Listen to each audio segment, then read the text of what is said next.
কিছু মানুষ নিজের জেদ বজায় রাখতে গিয়ে, নিজের ইগো বজায় রাখতে গিয়ে সম্পর্ক হারিয়ে ফেলে। আর কিছু মানুষ সম্পর্ক বজায় রাখতে গিয়ে আত্মসম্মান হারিয়ে ফেলে।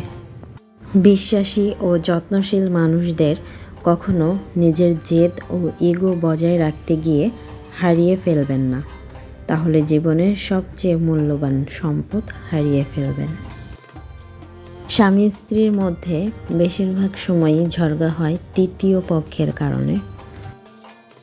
আর সেই ঝগড়ার রেশ ধরে যদি নিজের জেদ ও ইগো বজায় রাখতে গিয়ে সম্পর্কটা হারিয়ে ফেলি, আর সেই মানুষটা যদি হয় বিশ্বাসী আর যত্নশীল, তাহলে জীবনের সবচেয়ে মূল্যবান সম্পদটি হারিয়ে ফেলব।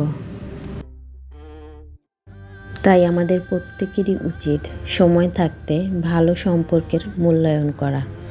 আর তা না হলে একটা সময় যখন আমরা ভয়ঙ্করভাবে একা হয়ে যাব, তখন কিন্তু পাশে কেউ থাকবে না। আর খারাপ সময়ে বিপদে আপদে কাউকেই পাশে পাওয়া যাবে না।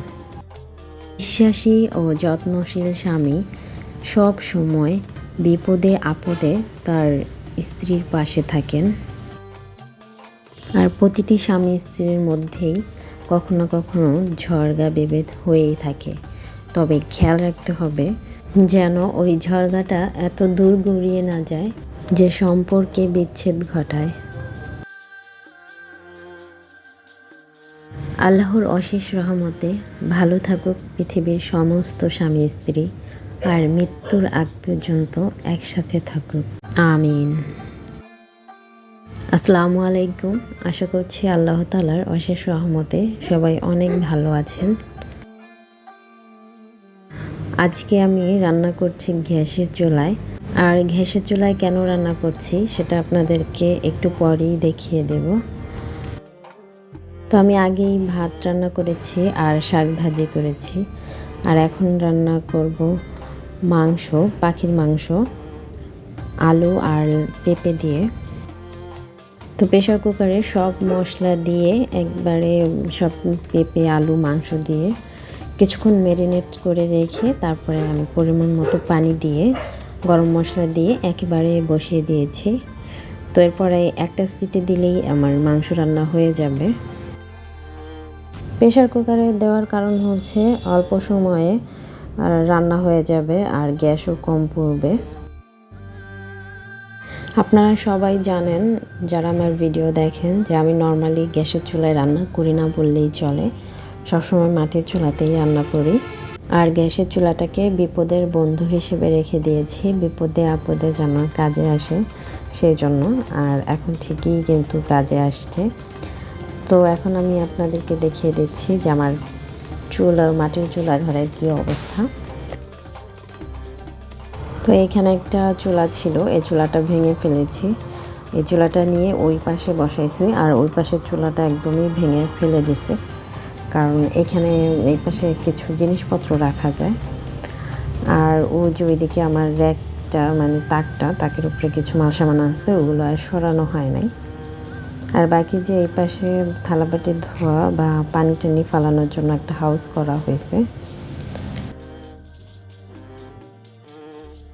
তো মূল কাজ হচ্ছে ফিনিশিং দেওয়া হয়ে গেছে। এখন এটাকে মানে পানিতে ভিজিয়ে রাখা হয়েছে, তা নাহলে ফেটে যাবে আবার, এই জন্য। আর এই রান্নাঘরে রান্না করতে আরও হয়তো 2-1 দিন লাগবে, কারণ পানিতে ভিজিয়ে রাখতে হবে 2 থেকে 3 দিন, তা নাহলে আবার ফেটে যাওয়ার সম্ভাবনা আছে। আর এটা হচ্ছে সামনের দরজার দিকে, এখানেও একটা সিঁড়ি করে নেওয়া হয়েছে। আর দরজাটা তালা দেওয়া, যেন কেউ ভিতরে না যেতে পারে, বাচ্চারা। আর এখানে যে বাঁশটা ছিল এগুলো কিন্তু সরিয়ে রাখা হয়েছে। আর আমাদের এই যে দিকে যে ওঠার দরজা, ওখানেও একটা সিঁড়ি করা হয়েছে। আর এদিকে কিন্তু মাংসের সিটি দিয়ে দিয়েছে। তো এখন মাংস নামিয়ে রাখবো।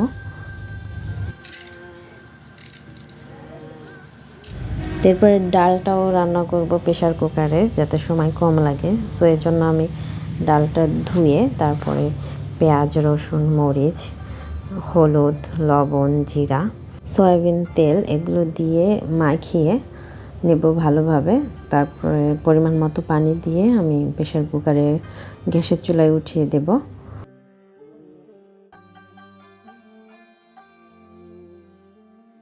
এরপরে 2 থেকে 3টা সিটি দিলে গ্যাসের চুলার ফ্লেমটা কমিয়ে দিতে হবে।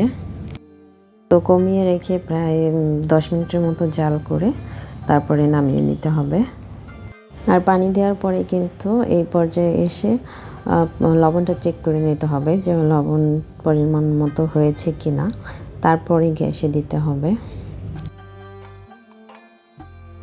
আর এভাবে গ্যাসের চুলায় প্রেসার কুকারে ডাল রান্না করলে কিন্তু অনেক স্বাদ লাগে, অনেক ভালো লাগে।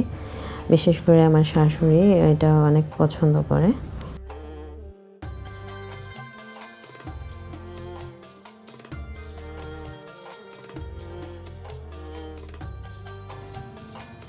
তো এখন আমি মাংসের প্রেসার কুকারটা খুলে নেব আর চেক করে নেব যে লবণ ঠিক মতো হয়েছে কিনা।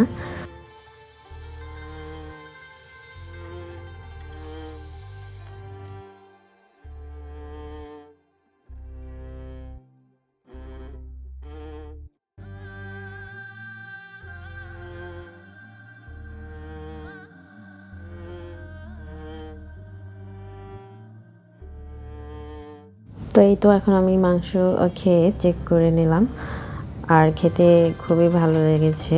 লবণ ঝাল সব কিছু পরিমাণ মতো পারফেক্ট হয়েছে। আর এদিকে আমার ডালও কিন্তু হয়ে গিয়েছে, এখন নামিয়ে নেব। আর এরপরে চুলাটা ভালোভাবে মুছে নেব। আর ভিডিওটা ভালো লাগলে প্লিজ ভিডিওতে একটি লাইক দিয়ে চ্যানেলটি সাবস্ক্রাইব করে আমার পাশে থাকবেন।